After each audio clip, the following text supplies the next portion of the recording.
firstly, thank you so much for taking the time out of your day to come and join us.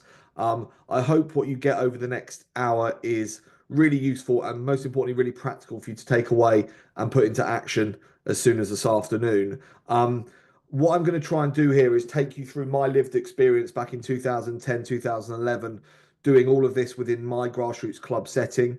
The challenges I faced, how we overcome it, what our approach was, and ultimately the success that I managed to have within my club, and then ultimately how that's then evolved into becoming what is snapsponsorship.com today.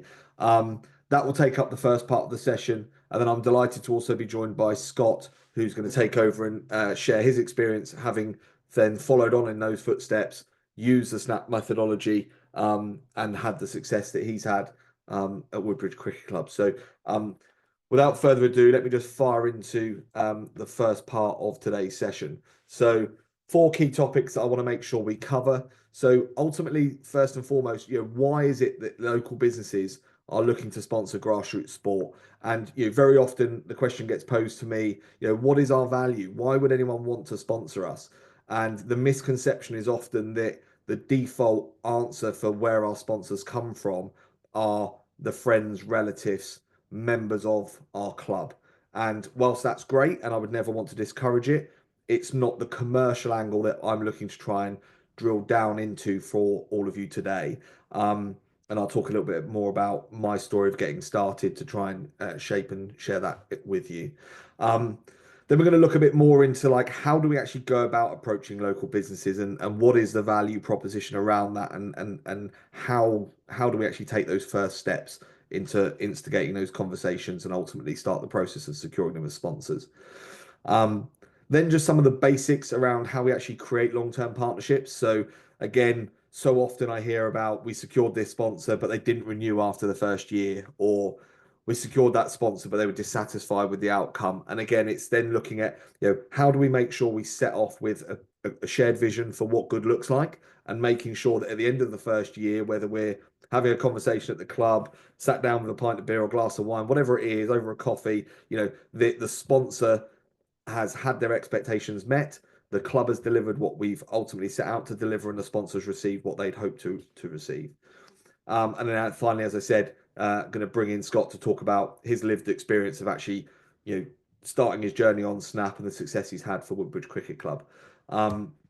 So, without further ado, why do local businesses sponsor grassroots clubs? And it seems like a really obvious point, but we live in a world where we're inundated with emails, email marketing, social media posts, advertisements, and what really lacks in local businesses, particularly local businesses with local grassroots clubs, is the ability to generate that connection and that sense of community feel.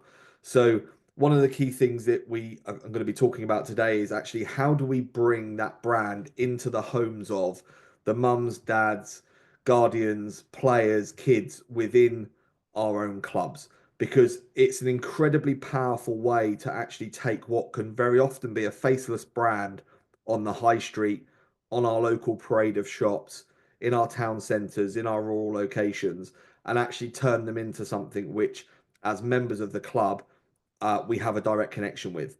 There's nothing more powerful than walking into a location and there being some recognition that we know one another. And I think about that from the perspective, if I walk into my local curry house, the individual there that runs that business knows me, sponsored my clubs, been connected with my club for a number of years, and therefore there is a direct acknowledgement, a direct relationship between my attendance, the reason I go there, why I go there over somewhere else, and his involvement within our club. So that's the first part. The brand visibility piece is kind of the obvious one, which is how do we actually start to get our members thinking about a particular brand based on their presence and the acknowledgement that they support our club. The customer loyalty, so looking at how we actually build up that association and that loyalty to that brand, because most of our service and product suppliers that operate in not only our local locations but also nationally, globally, require us to become sticky. They want us as customers to keep coming back time and time again. So building kind of trust and goodwill between you as a consumer and a brand who might sponsor you is a major objective for those sponsors, and one that I'm going to talk about how you can fulfill. And then finally, the networking opportunities. How do we actually take something from being that faceless logo being stuck on a piece of equipment or kit to actually something where we're looking whites of the eye, shaking hands, and actually meeting our sponsors and giving them the opportunity to network, not just with our members, but also with our fellow sponsors. So to break that down in a bit more detail, so there's four images on the right hand side of this slide. So if we look at the top left, we've got A Plan Insurance, and I've got to control myself from going into too much detail because, as you'll know, this webinar is part of a four webinar series, and our next one we're really going to drill into the activations and how we make those activations really poignant for the brands, which those activations ultimately bring to life the partnership. But we'll talk more about that in the next session. But from a community connection perspective, A Plan Insurance were, as I described earlier, kind of a faceless brand on the high street. Their ambition is to be in the faces of their customers and be accessible. They are a business that didn't want to be at the end of a telephone, but someone you could walk in off the high street and meet and see. But the reality was, this particular example is in Wimbledon, at Wimbledon Rugby Club. These guys had a high street presence, a glass fronted shop, A Plan Insurance branding above the door, and the expectation and the hope was that customers would walk through the door and have discussions about their insurance requirements. One of their biggest challenges, however, was the lack of understanding of what the A Plan offering was, and the fact that their insurances spanned way beyond basic home insurance. They did business, personal protection, PI, all of the different insurance suites of services that they could possibly offer. They did, and as you'll see here in this image, we've got a simple goal with four holes in it. And whilst you can't see it on this image, it's got underneath each of those holes the name of a different insurance offering that A Plan offer. And this competition was run when there was a really busy day at the club, Minis Festival, hundreds, if not thousands, of kids on site, and naturally lots of downtime between games. So the kids were able to come over, participate in a competition where they had to call out the name of one of the insurance types and pass the ball through the hoop. They got a score, and then obviously that score resulted in prizes. The opportunity for A Plan to actually become connected with the community and become known, not just with the club that they sponsored, but all the other clubs that were then present on the day at that festival. They also got exposed to the A Plan brand. Now, whilst this picture only captures a very small part of it, behind here, there was a queue of people lining up to do it. There were people from A Plan meeting parents, capturing information about insurance renewals, when they were due for renewal. So they were seen to be supporting the event. It served a really great purpose in that, coaches have a kind of a challenge of keeping players entertained when they're not actually on the field in matches at these festivals. So there's quite a lot of downtime. So it really helps the flow of the day. It created a great focal point. It was right next to where the food was being served, but also it really brought to life the partnership and their support of the local community. So that whole community connection piece and engaging with prospective sponsors and prospective customers is absolutely key. The brand visibility piece. So top right picture, you'll see that we've got Knight Frank. Again, this is just one element of a much more detailed set of activations that we ran on behalf of Knight Frank. This particular picture was for Guildford Rugby Club.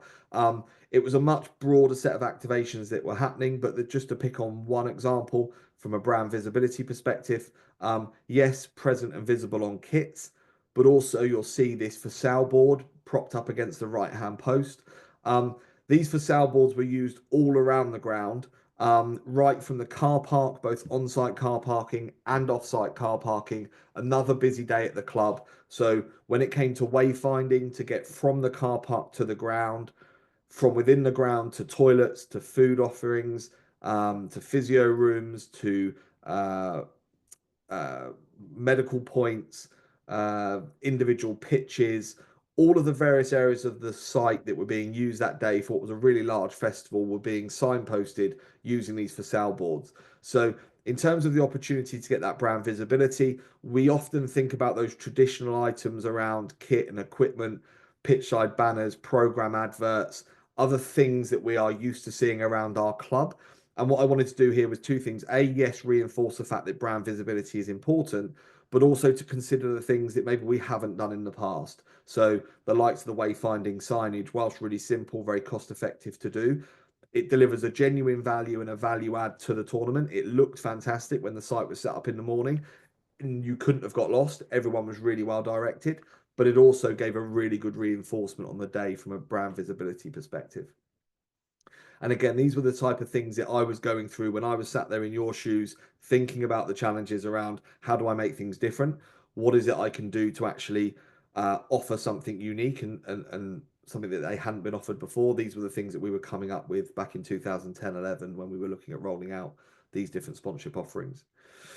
Um, Moving on to customer loyalty. So Mercedes-Benz down on the bottom left-hand corner. Yeah, Mercedes is a big global brand, but also we have to appreciate and remember that Mercedes isn't all centrally owned. So this was Sandown Mercedes Group. It was a group of 14 branches throughout the Surrey area. These guys were not only presenting the opportunity to purchase cars, but also servicing and repair work, particularly looking at the expansion of their new facility that they built, focusing on MOT and repair. And they weren't restricted, whilst not proactively promoting it, they weren't restricted to just Mercedes vehicles. So they came down, they delivered great experiential opportunity to get involved, looking around the cars, driving the cars around the site over obstacle courses. Um, but also they were doing basic servicing work or more sort of pressures and levels checks coming into the winter. You could bring your car in, the mechanics were there, and you could swing in under one of the gazebos and get a quick pressures and levels check for your tires, engine coolants, screen wash, etc. And it started to really build this sense of value. It built this whole piece around actually giving something back, um, not only to their prospective customers, so members at the club that weren't currently driving one of their cars, but also and importantly, it presented the opportunity for Mercedes customers to get that extra bit of wow factor and that extra bit of value that they weren't getting prior to the sponsorship being in place. So we also had some Mercedes preferential car parking spaces reserved in prime locations in the car park and various other bits. But again, we'll talk about them more on the next session, but it gives you a flavour for that customer loyalty piece. And then finally, we've got the Denton's Wealth example. And the Denton's example is all around the networking opportunity. So Denton's Wealth is looking at pensions and investments. And when we talk about pensions and investments, clearly there's a huge leap of faith to be taken. And I think it's fair to say that, none of us would make a knee-jerk reaction or a knee-jerk decision to use a particular provider of that service without some sort of relationship being built. Sticking a logo on this cricket club's wicket covers isn't a prerequisite to me using their services. I need to know, like, and trust that person before I'm going to consider letting them into my inner circle and start supporting me with my own financial needs. So one of the key things here around providing those networking opportunities was to create that human connection. So, Denton's representatives started taking tables at pre-match lunches. They'd come down and support coaching sessions. They'd be part of the club community themselves. So all of a sudden, Denton's went way beyond being a faceless brand and very much being someone that was there and present at every possible opportunity within the club setting.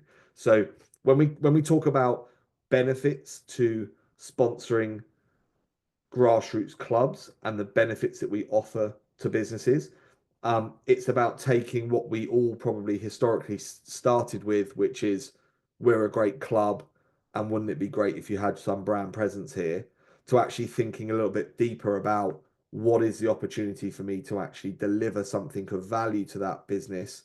And at that point, we really change the dynamic of the conversation from typically a very low cost transactional sponsorship where they pay, a brand presence is stuck on a logo stuck on something, and in 12 months time we go back to have that conversation about renewal, to something which has actually got a meaningful engagement at the club, which then stands the test of time and sees renewal year after year. Okay, so talking about what businesses look for in the partnership, then to sort of take that into to a next level of detail. So, businesses will vary dramatically in their motivations. So there is a taxation benefit to sponsorship depending on business, how businesses spend their money and where they spend their money and whether there's a charitable status and various other factors which are involved. But then there's also much softer reasons and drivers for that sponsorship. So whether it be about looking for alignment in value, the tangible benefits, direct exposure and sales, whether the price point is right, and whether or not it's something where the risk versus a reward is sufficiently balanced in favor of the sponsor. And then finally, that personal connection and talking about the kind of authenticity of the relationship, going back to the Denton's example versus necessarily something which is sold as a set of eyeballs, lots of people seeing their branding, which might not necessarily be a primary factor for them. So again, to go through the same process of breaking this down to kind of hopefully bring some of this to life, that you can then apply in your settings. So when I was looking at sponsorship for the first time for my club, one of the things that we were looking for was a brand in the local area who could really support and add value to our youth and mini section, but through the perspective of education. So it was about how do we really add value to our members, something that's not just about cash hitting the club's bank account. And one of the things that everyone was considering at the time was about how much time young people were spending on screens. And we've all seen lots of stuff in it about this in the media, kids being on phones, kids being on laptops, social media, being very prevalent in a lot of young people's lives now. And that coincided really nicely with talking about eye health. And that then led us to looking and exploring the likes of the Specsavers, various other ophthalmology businesses on the high street. And it led us to Optegra. So if I pick on the top left-hand image, this is Optegra's sponsorship. They're a laser eye surgery ophthalmic health clinic with various sites all across the UK. Whilst they don't actually treat and operate on children, obviously, clearly the parents are a target customer base for them. What we managed to do here was do a whole piece around education. And again, we will go into this in much more detail in our next session. But one of the big things that they had was this value of educating on eye health and enabling young people to think about their eyes for the long term. Particularly if the analogy I used to use was every time a parent tells a child, look, you must brush your teeth before you go to bed, you must brush your teeth in the morning, it's important. That kind of gets brushed off by a lot of kids, and yeah, okay, they do it, but it's kind of they do it begrudgingly. And eyes are even lower down on that list of priorities in a lot of cases about how do we look after our eyes and what's the implications of not doing so. So with that alignment of values between what the club were trying to achieve and also what the brand was trying to achieve, we launched this Optegra partnership. So you might be able to make out in that top left image this young lad who's jumping over a tackle shield. He's got a pair of swimming goggles on. So bearing in mind he's wearing a pair of rugby boots and he's got a pair of swimming goggles on his face, you might be asking the question, what on earth's going on? So basically this particular drill was timed. They had to run through a set of skills and evasion tasks, jumping over pads, passing a ball against a post, and they were timed through the gates at the start to through the gates at the end. And during that process, they were impaired in 3 different ways. So first time they ran through, they had no goggles on. And the next 3 times, they had 3 different pairs of goggles. One had a black dot drawn in the middle of the lens. The second had a scratch lens, and the third had like a Vaseline type substance rubbed on the inside. And what that basically did was replicate the 3 most common eye conditions that Optegra treated. And what we did was we timed the children unimpaired, and then we timed them again with the impaired experience running through. And what that enabled us to do was demonstrate to them the implication of not looking after themselves, not looking after their eyes. And the information that they then fed back to us was absolutely phenomenal because the experience taught them that, I dropped the ball, I didn't pass it as accurately, I tripped over the bag. And it brought to life something that if you'd asked them the question, do you need to look after your eyes before, and you asked them the same question afterwards, you got a dramatically different answer. So the opportunity to actually deliver something which really hit the message home and aligned the brand's values of education with the club's intention to also deliver that education was absolutely perfect. And I think it's key to stress at this point that that sounds like a really involved, really quite detailed, arguably quite difficult activation to deliver. There's quite a lot of moving parts on that. It takes quite a lot of time to organize. I think what's really important to stress is that everything I'm sharing with you today is applicable in any sort of team, club, league environment. If you've got a single team with a small group of players that play at a very recreational level, the principles I'm talking about hopefully still resonate. Just the way in which you activate them would obviously be done very differently. You clearly wouldn't have something maybe as detailed and as extensive of it as this, but it would clearly then be reflected in the amount of sponsorship you're securing from a pounds and pence perspective. Obviously, the bigger the club, the bigger the infrastructure, owned assets. If you have your own pavilions and clubhouses and stadia, then of course you can get into the more detailed elements. I probably should have mentioned this earlier. It's just key to note that regardless of the level of complexity with the activation, you can scale it up or scale it down depending on your individual need. So tangible benefits. So, marketing exposure, events participation. So the image on the top right is actually quite hard to probably make out. So if I just talk you through it, up on the television screen, you can see there's two people sipping a cocktail on what looks like a lovely sandy beach. There's a banner on the left-hand side, which is promoting the company, which was Beachcomber. They do holidays and tours to Mauritius. They do a lot of golf, particularly golfing holidays. There's a chap in the foreground who sat down with his young daughter. They're browsing at a brochure. And then in the right-hand side, in the background, you can just about make out a coffee machine. And then there's a queue of people waiting to vend a coffee. So I took this picture. Apologies, I know it's horrendous. It's going back a few years on an iPhone. But ultimately, what this picture paints is two sponsors working really closely together. So we had Regio coffee machines and Beachcomber tours. So a holiday destination partner and a coffee vending machine. Now that Regio coffee machine had a big digital display and it had about 8 buttons on it, so you could vend your flat white, your cappuccino, your latte, and it was positioned right in front of the TV in a clubhouse for a sport that was played in the winter and very often was very wet and cold. And you can see there the parents wrapped up in their coats.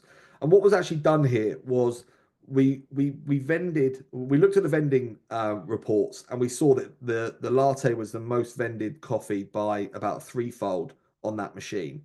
And what we did was we loaded onto the machine, onto the digital display, pictures of these amazing holidays that Beachcomber offered. And there was a lovely display of all of these glossy brochures. And so you could turn up at the coffee machine, you put your token in or put your money in, you vended your coffee. As you were doing that, you had 30 seconds of watching this lovely video go round. You're wishing you're on that beach whilst you're there wrapped up in your cold weather gear. And you could pick a brochure up and browse through it as you were kind of drinking your coffee. And this picture kind of summed it up perfectly, which is why I quickly took it. The guy in the foreground is doing exactly that. And what we did was, because we saw that the latte was the most vended coffee, we put the offer on that particular button. So at the end of that video scroll, it then gave them this amazing offer for a particular holiday that was available relatively short term at a discounted price. The result of this was that the members were getting a new coffee machine with a great vended coffee.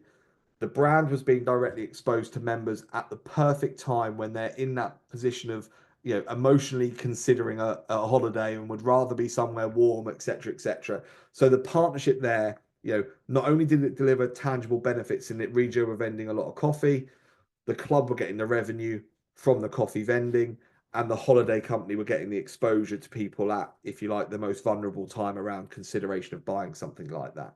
So again, when it goes back to the size and scale of club, it's very, very simple to get a Regio coffee machine on a monthly rental agreement.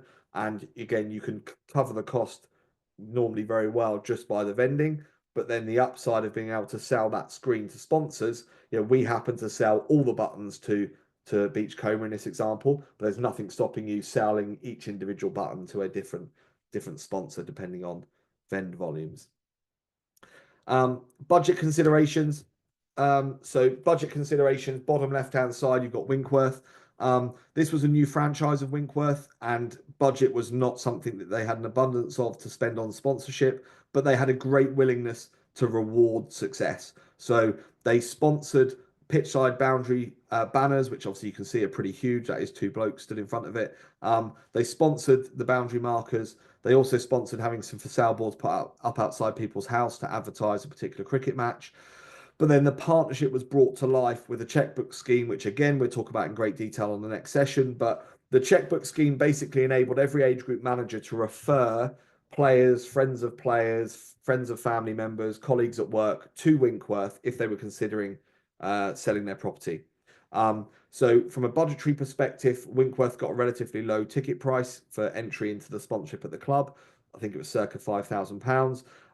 The resulting success they had over the first 12 months from members of the club referring them business resulted in a rebate to the club of £22,500. So what started off as a relatively low cost sponsorship offering delivered a huge sum of revenue back into the club over time. So when we think about what's in the partnership for the business, we need to make sure we're being really mindful of their industry constraints, what's happening in the economy. If they're seeing a downturn in revenue, clearly they're not going to be naming rights partner for your whole clubhouse, for example. And I'm giving extreme examples here, but it's just about being aware of what is a realistic number. And what we can't do is start with what do we want to raise as a club and then work that back into, well, I'm going to try and get that from half a dozen sponsors. It's about being realistic around what value can I deliver this sponsor and what's the best way for me to demonstrate that value and in return get something which is a reasonable sum for the value I'm bringing them. But if we load that all up front, if we had gone to Winkworth and asked for 22,500 up front, I'm very, very, very confident we wouldn't have got it.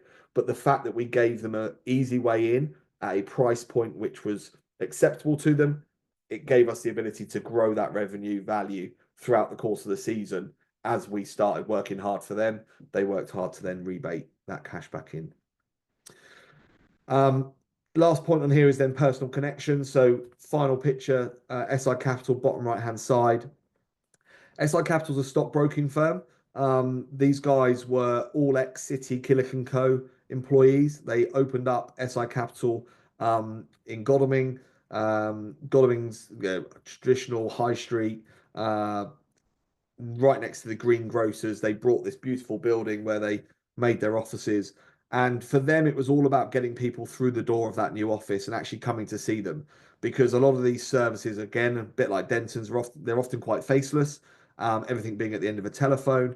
And this was about how do we actually create a direct connection between members of the club and the business itself. So creating that kind of authentic relationship, which is born out of a mutual interest. So this was this was a sponsorship of a stand at a cricket ground.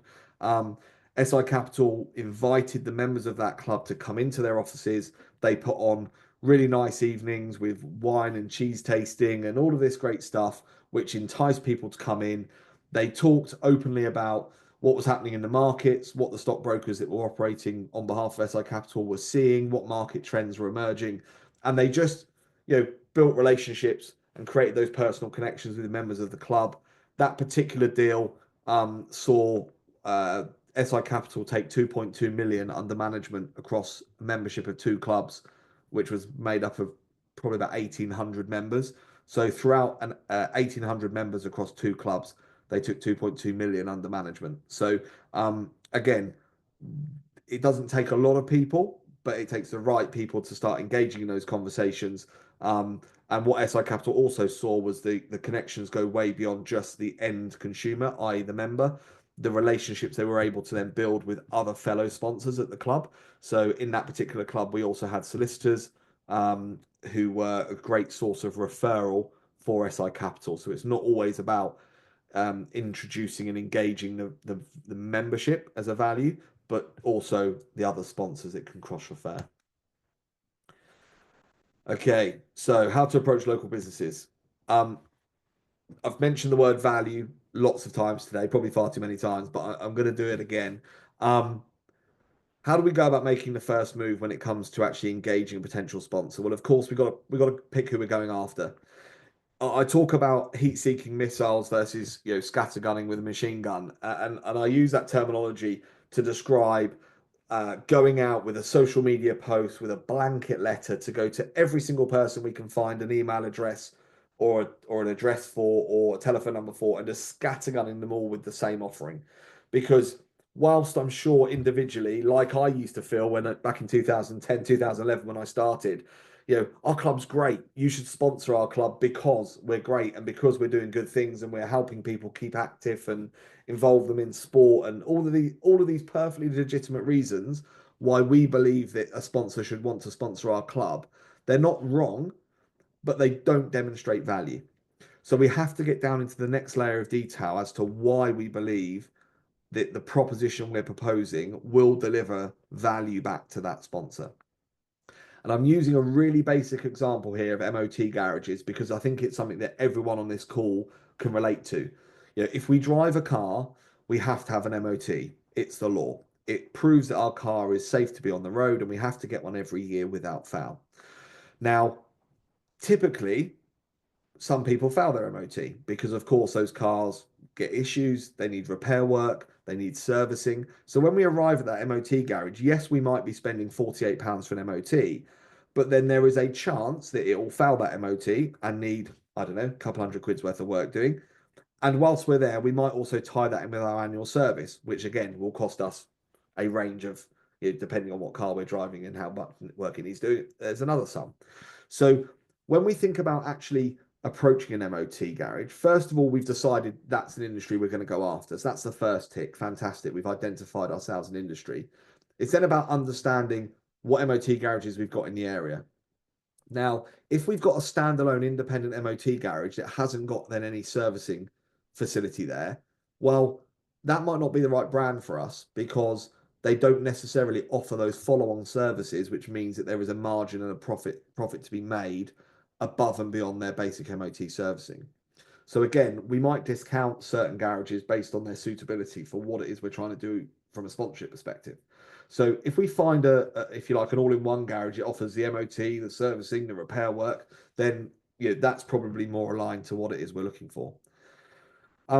Next thing is I'd find out if anyone knows someone there. So rather than just going in completely cold, if you're wearing the hat trying to source sponsors for the club, if you're going and knocking on that door and you've got no prior relationship, it's clearly going to be a more difficult conversation than if someone at the club is either an existing customer, happens to be a mate with the person that owns the garage, knows them from the local pub, whatever it may be. So it's worth going to that level of detail to understand if you've got a prior relationship with that particular organization. Then the big one, so being clear on value. It's absolutely imperative that we decide and establish what we're going to go to them with as a proposition. And that all starts with what is our value. So if we take a really basic equation, let's say we've got 500 members, those 500 members need an MOT every year. It's going to cost us £54 for an MOT. We could assume that we're going to get half our members to switch to this garage, or 25%, whatever we deem to be appropriate. And then we might also make an assumption that 10% of the cars are going to fail their MOT and need on average, I don't know, £150 worth of work done to get it past the line and get it over to get a pass on the MOT. So if we run that equation, we very quickly have gone from saying, hello, MOT garage, why don't you sponsor us because we're a great club and we do loads of good stuff for the community and our members keep fit, etc., to actually, this is the value we think we can bring your business, and this is what we'd like in return for that value. So it really just changes the dynamic of the conversation from an open palm, please may I have, into a transaction which they can see that mutual value in. So yeah, starting small. It's got to be the appropriate number. I think that's probably a better way of describing it. So starting small or appropriate number. We can't expect any business to be the money tree that we go and shake every time we need bibs, balls, cones, there's a hole in the wall or the roof's leaking or whatever it is at our club. So it's about building a portfolio of sponsors where they, at the end of the year, feel like they've got value. They have added value to your membership, and ultimately the values come into the club in the form of sponsorship. So it's about building a partnership which will stand the test of time. No one should feel like they haven't got good value for money, either the club, the members, or the sponsor. So I think it's about just getting the appropriate level of investment. And then it's about following up. there's nothing worse in having money taken from you as an investment and then not hearing from the person again until it's due for renewal. And we all experience that with, if you buy a servicing package for your car or your insurance or whatever it is, those things that you purchase that you kind of got to have, but they never speak to you, and they hope that they hope that you never never contact them. Um, we really want to avoid that. Let's build a partnership we can all be proud of, one we think that's gonna work and stand the test of time, and then let's keep in regular contact because that relationship will make those renewals far easier. Um, and that brings us nicely on to creating those long-term partnerships. So basic stuff, communicating regularly. Let's make sure these people are acknowledged on our social posts. Let's invite them along to events. Let's you know,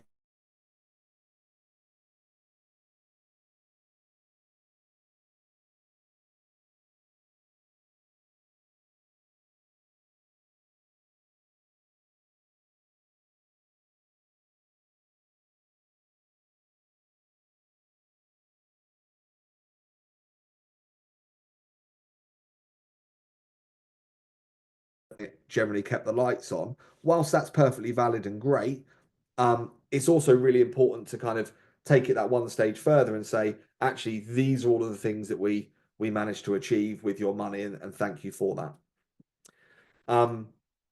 Delivering value. So I talked about it earlier. If we're going to do the MOT garage, let's make sure we promote it. Let's try and get our members to consider them next time they need the MOT. But then equally, if it's Denton's Wealth or SI Capital, let's get them down. Let's engage them with the members, and whatever that value is that we said we're going to deliver. Let's just make sure we deliver it and we give them the visibility of that effort that we're putting in. The celebrating them, if we get the opportunity, local media, local radio, um, sharing their support for the club with other sponsors, give them that exposure.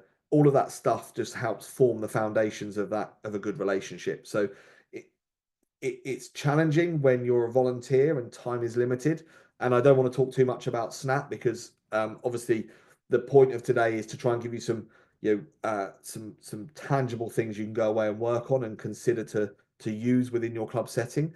But clearly, everything that I'm talking about today also, is the challenges that I overcome and lots of other clubs, people like Scott, who we're going to hear from in a minute, have overcome.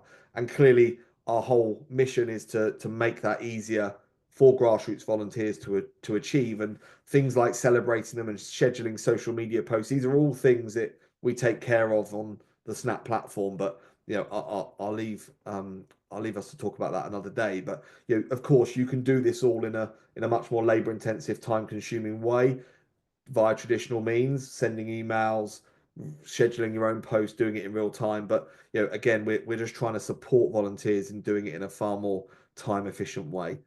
Um, and then adapting and growing and scaling the offering. So what we don't want to do is get ourselves into a position where um, we either go for gold and then there's no headroom for growth, and potentially we underperform and then they churn and they leave as a sponsor. That would be disastrous. But we also need to make sure that if we do go in with something modest, that we have a clear path for growth. So as a business grows, we want to make sure that our offering can grow with them, because otherwise we might become less interesting and they might be drawn to go somewhere else who is offering and fulfilling the need that they have. So I think it's really important to not just rest on our laurels that we've got this sponsor in, they're paying us X and that's great, and they'll pay us X again next year. Let's make sure that when it comes around to renewal, we are having a meaningful conversation about, have their objectives changed? What is it they're looking to do differently next year? How can we be part of that solution for them? Just to, that may present an opportunity for an increased sponsorship fee, but even if it doesn't, it might just be that you secure your renewal. So their conversation's well worth having. And then this is really the last thing for me today around kind of really focusing on the acquisition of sponsors, because a lot of the detail about the what we deliver and how we activate we're covering the next session. But this one for me is really key when we look at, again, return on our time as volunteers. One of the things that I found was you were starting a whole new sales process every time you went after a new industry. So I went and secured an estate agent. Then I was like scratching my head, right, I need to go and get an automotive partner. Let's go and get Mercedes. And then it was over here, I'm going to go and get a solicitor. You will save so much time if you do what I describe as sort of land and expand. So what do I mean by that? So once we secured our estate agent in sponsorship, and I must confess, this isn't I didn't do this the first time round. Okay, so this was something that through going through the pain of being spread really thinly as a volunteer, trying to spin 10 plates. You know, if the blimmin' paint needed putting on the walls because the change rooms were looking tired, that was me.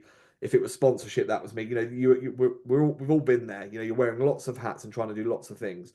And when I was going out securing the estate agent, followed by the MOT garage, followed by the solicitor, you're starting a whole new sales process. You're going in cold to a whole load of businesses that you don't know and they don't know you, and you're starting that journey time and time again.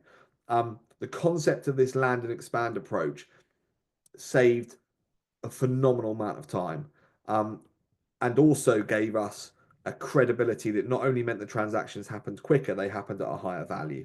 So what do I mean by this? So once you've secured, and this is just one worked example, you can apply this to pretty much every industry.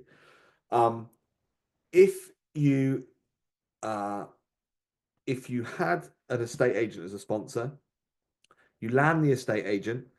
The estate agent then can be your primary referral partner. So the estate agent refers uh, someone like an insurance broker. So if we pick on the financial services arm of this diagram, um, you've got estate agent refers financial services provider who may be an insurance broker or an accountant. Why? Because the chances are the estate agent already has a formed relationship with people in this industry because it's complementary to theirs.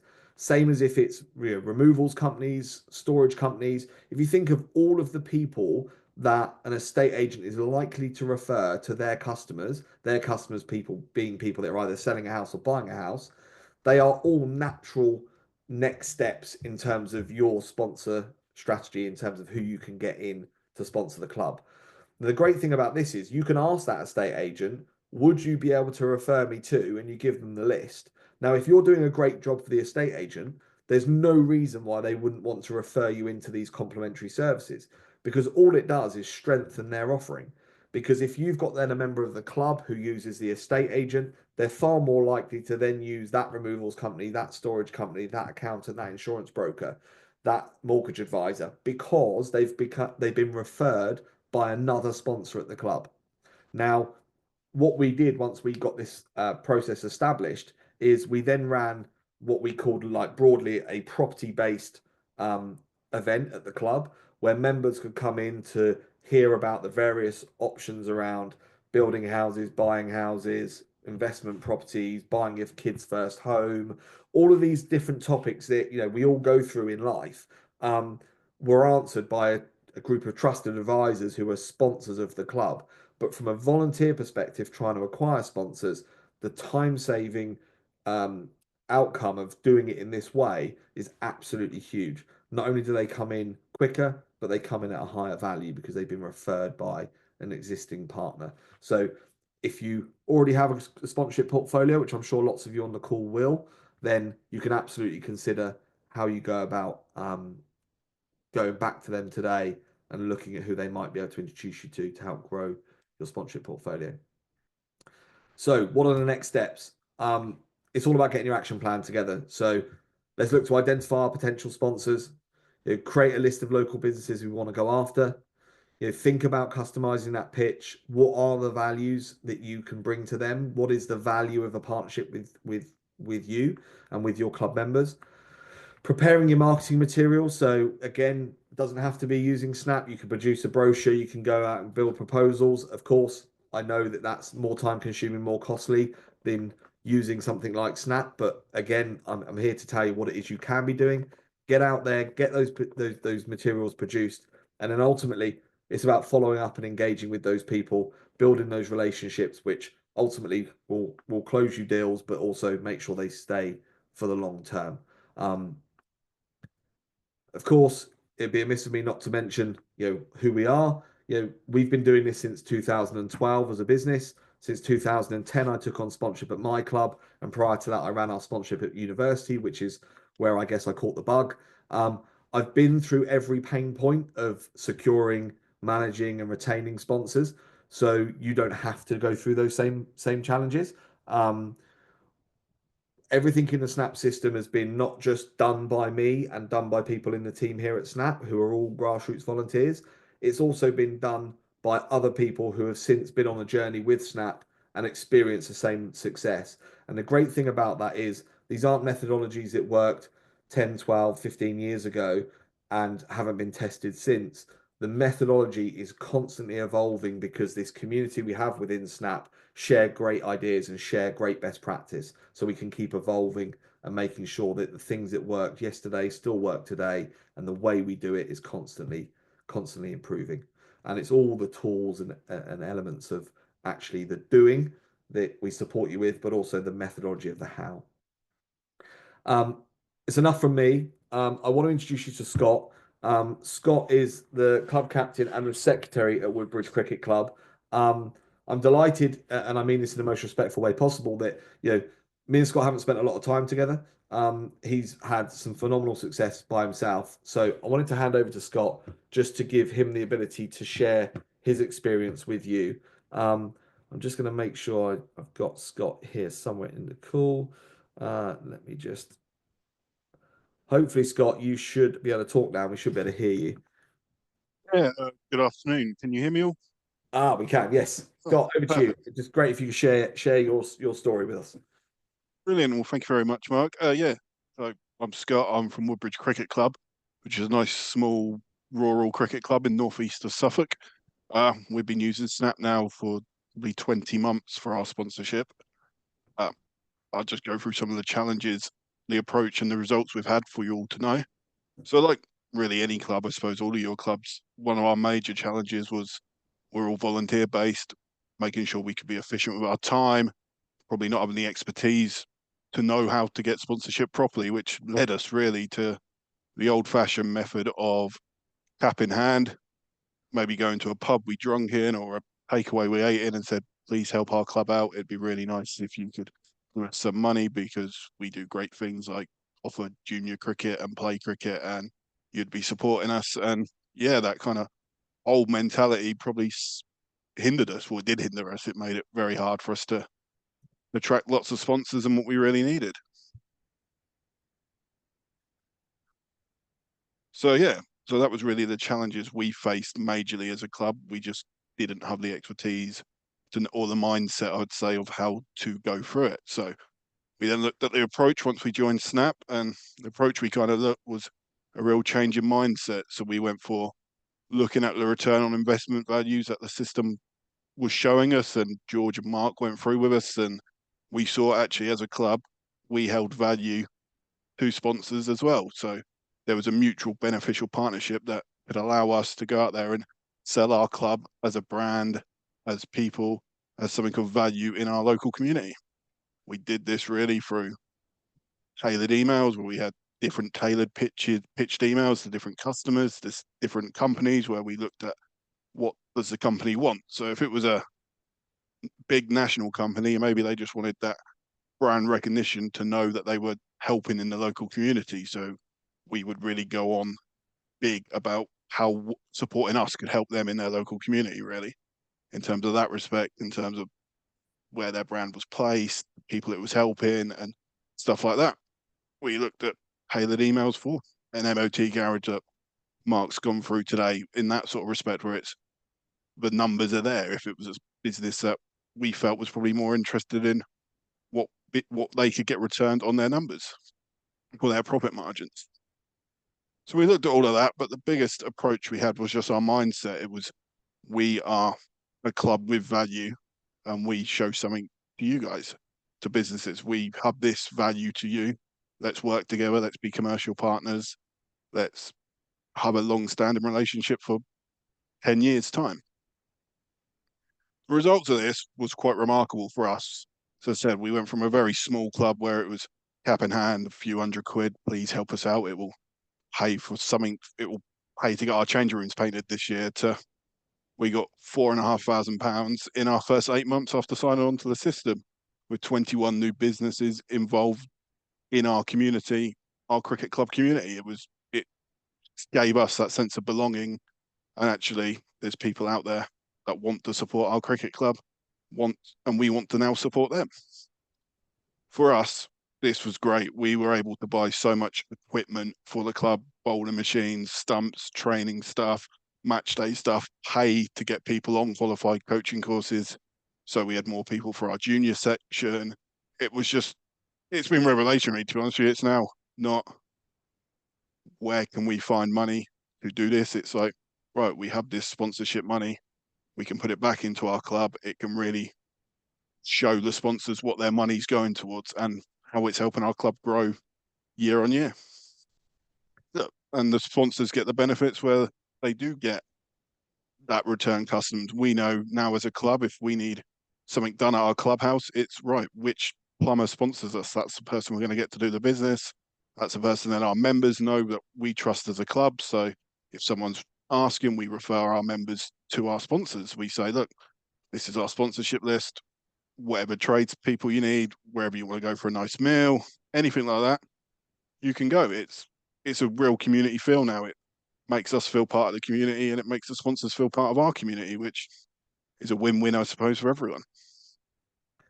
Scott, I mean, it's awesome to hear your story, and I think it's credit to you because I mean, whilst yes, okay, great, you use Snap, and I'm delighted about that. Fundamentally, you've used it, and that's the difference between having the success and not having the success. So I take my hat off to you. There was something that I wanted to pick up on that I heard you mention the other day when we were talking, and that was around what you took on. I think it was 4 or 5 years ago when you became secretary and club captain.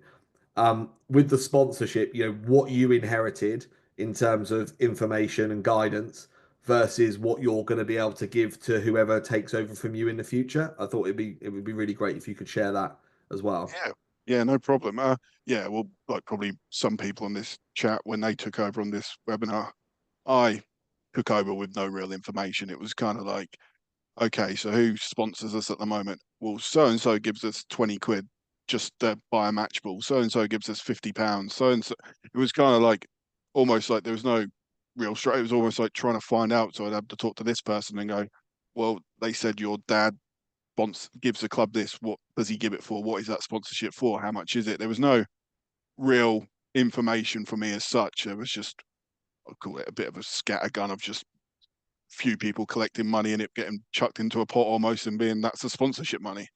Now passing on, there's spreadsheets with people's contact details, there's regular contacts with people, there's all the details listed in the system. It's allowed us to, for me to go, right, even this year, I've had 2 new people have joined our team to help me gather more sponsors. And it's like, the stuff's here, the target pitches are here, everything's here written for you guys to just pick up the baton and take it to the next level rather than coming in and almost having to rewrite everything and spend hours and hours and hours working out all of that because as we said, we're all volunteers, we all have full-time jobs. You don't want to spend 20 hours setting stuff up before you actually get to work. You want to be able to go straight to, right, I've got an hour and a half I can do on this, let's make it really productive. Yeah, brilliant. I thought it's great. Thanks for sharing that. I mean, when you said it, it resonated so well with me because when I inherited that sponsorship at my club, it was, there wasn't even a glory, there wasn't even a spreadsheet. It was just I actually spent my time going round the pitch, looking at the pitch side board, writing my own list of all the sponsors that we supposedly had, only to find out that some of those businesses were no longer in existence, had gone bust, had been sold. Lots of the boards weren't sponsored anymore. They were just still up because no one had taken them down. So, actually it was really interesting that you share that same experience because I think it's probably, as you said, quite rightly, the same experience of half the people on this call, if not more. Whereas the great thing about this is you add a new user, I'm not suggesting you're going to, and hopefully there's no one else from Woodbridge listening because I'm not suggesting you're going to. But if you were to ever step down, someone can come in, pick up where you left off. The transition is completely seamless. The entire history of the sponsorship is logged in the system, and that will last for long beyond when we all stop playing, which is obviously is awesome. Scott, thank you so much for giving up your time, mate. I'm really grateful for you coming on today. So I really appreciate it. And as I said before, amazing job you've done there, and keep up the great work. Um, Q&A. So I can see now that I know George, one of my colleagues, has been frantically answering a number of your questions. I've got a few here which have been forwarded through for me to pick up on. So, will we receive the slides and the recording post webinar? Where can I access the first webinar? So, yes and yes. So, the slides will all come out to you after today's call. On the slides, I think it's the next slide, we include a link to the video for the first webinar. And also the dates for the future webinars. Because as I said to you, this is one of 4 in a series. The first one's already been. The link to that recording will be on the slides, along with today's recording, and then also the dates for the next session. Next question I've got here. The costs involved in activation should be paid for in addition to the sponsor, or should we include it in the price for them? It's a really great question. It's a really great question. So should the activation cost? So let's pick on the example I use of Optegra, the swimming goggles, jumping over the bags, etc., etc. Should they be included or not? We are going to cover this in a lot more detail in the next session, but I will answer this question briefly now. It really depends on the sponsorship maturity of your club and the maturity of your sponsors. If you say, and I'm going to use some really stereotypical examples here, so yeah, I'm certainly not judging anyone. If you pop down to a local MOT garage and you say it's a rights fee of 300 quid and the activation cost is 200 quid and the direct costs are £100, you're going to blow people's minds. It's just like, what's the number? So I think you absolutely need to cost it. How you present it will vary depending on the business. If you speak to the local MOT garage, and again, I'm picking on a very generic example here, you might say it's 500 quid all in. How you then break that up between the rights fee, i.e., the right to be that sponsor, the activation cost, i.e., how you bring it to life, and the direct cost of, say, printing a banner, that's at your discretion. If you're going into a much more established corporate, they will appreciate the difference between the rights fees £1,000, the activation charge is another £1,000, and the direct cost is 500 for all the print material and literature. So it varies. Absolutely make sure it's costed in. How you display it is down to you. If you speak to someone like British Gas work on a 1-to-3 ratio. So for every pound they spend on a rights fee, they spend £3 activating it. Barclaycard are a 1-to-1. They look at £1 spent on rights fee, £1 spent on activation. And of course, some of that language will be completely unheard of with smaller local businesses. So price it in, but how you display it will be different. How should we define the price for sponsorship? Again, great question. If you've got Rolex watches sponsoring the clock at Wimbledon tennis, there's an equation you can use to say the propensity for someone to spend, the cost of the item, the number of eyeballs that are going to see it. And there's a lovely mathematical equation that will say, therefore, the sponsorship's worth X. We don't have that luxury in grassroots sport. So my advice to everyone is, and we advise on this, so anyone that's joining Snap and loading their assets and opportunities, we can help you get the numbers right.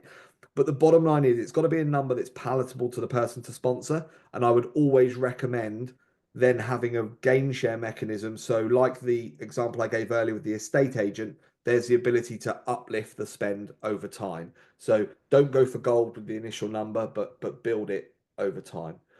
So the question here, it would definitely be good to see more of a case study around smaller one-team recreational setup to see the examples of businesses that engage, what you and them can get out of it, and vaguely the achievable numbers. Tim, absolutely, that is very much on what's in the next session. So we're going to be talking a lot around the different types of activations that can be done in different sizes of clubs and the type of numbers that people could be expecting. Obviously, that varies based on geography, size of club, but we will be going into that in a lot more detail. I think the key message I'd like to get across here is sponsorship works in every size club, in every sport, regardless of gender, regardless of geographic location, regardless of level of performance. You can absolutely secure sponsors, and we can help you understand the differences between it. Someone's asked here, would you try and have multiple companies of the same type, e.g. garages sponsoring your club or not?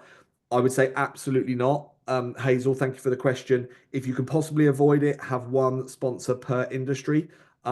If you happen to have 2 coaches, one in the under 7s, one in the under 11s, that both happen to run garages, there might be a compromise to be had. But I think from a marketing and comms perspective, it makes your life so much easier if you just have one organization.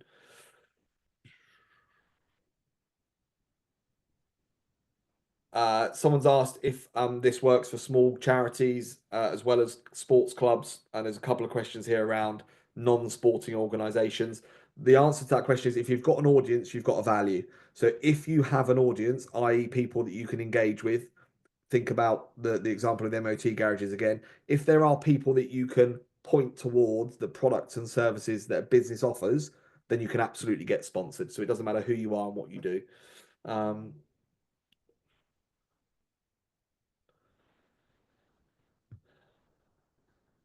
Someone's asked, does this only work with charities or casks versus gyms, like an MMA gym? The answer is, as I think it probably blends into the previous question. So it really doesn't matter. If you've got a group of people, if you've got an audience, you have a value, you can get sponsored. Same with the arts club question, Becky. Thank you, Dave. Thank you. I think they're all covered by the same point. If you've got an audience, you've got a value. So it absolutely can apply to anyone. Conscious of time, guys. Apologies, we've run over by a minute. Just to wrap up, it goes into one of the questions that's been raised. This is the next slide. So webinar one's recordings on there.